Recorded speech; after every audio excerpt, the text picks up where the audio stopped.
Have you ever watched someone in a debate and known, just by the look on their face, that the game has completely changed? In the last 10 minutes of this conversation, something shifted for Charlie Kirk. And it wasn't just about the points being made. It was about something much, much bigger. What if I told you that in those final moments, he wasn't just debating an opponent.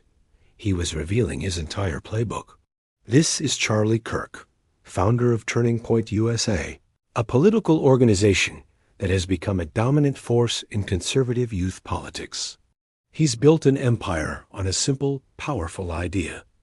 Conservatives are losing the culture war, and it's time to fight back. You've seen the clips. You've heard the sound bites. He argues that a massive political shift is happening among young people. He points to universities, what he calls indoctrination camps, and social media platforms like TikTok, which he believes are warping the minds of a generation and swinging elections. He's not just talking about politics. He's talking about a battle for the soul of America. His message is clear. The left has been playing the long game for decades, slowly taking over institutions like Hollywood, the media, and academia. Now, he says, it's the right's turn. He advocates for a conservative long-game strategy, a multi-generational effort to reclaim these cultural institutions from the inside out. He wants conservatives to become the professors, the movie producers, the news anchors. It's an ambitious, almost revolutionary vision. But let's go back to that moment, that shift in the last 10 minutes of the debate. That's when you see it. The reveal. Was he truly worried about losing an argument, or was he playing a different game entirely? When you piece together his statements, a new picture emerges. Is this really about pure political ideology, or is it about strategy? A strategy to build not just a political movement, but a powerful, recognizable brand. Look closely at the moments of conflict, the slight hesitations or contradictions in his closing statements. They often appear when the conversation shifts from broad cultural battles to specific, practical details. It's in these moments of uncertainty that you start to see the gears turning. This brings us to the meta-narrative. Charlie Kirk isn't just a political commentator. He's an architect. He's building a brand, a movement, and a media ecosystem. He's creating a world where his followers aren't just consumers of information, but active participants in his cultural crusade.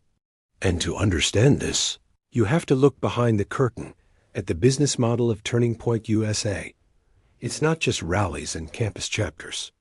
It's a sophisticated operation with massive donor funding, merchandise sales, and media production. This isn't just about winning elections. It's about creating a self-sustaining cultural force.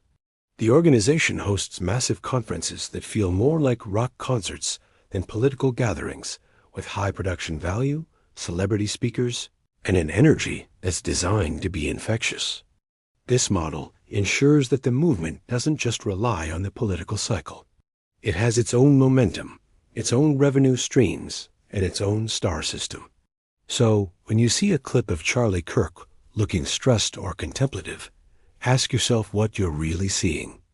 Is it a debater cornered, or a strategist calculating his next move?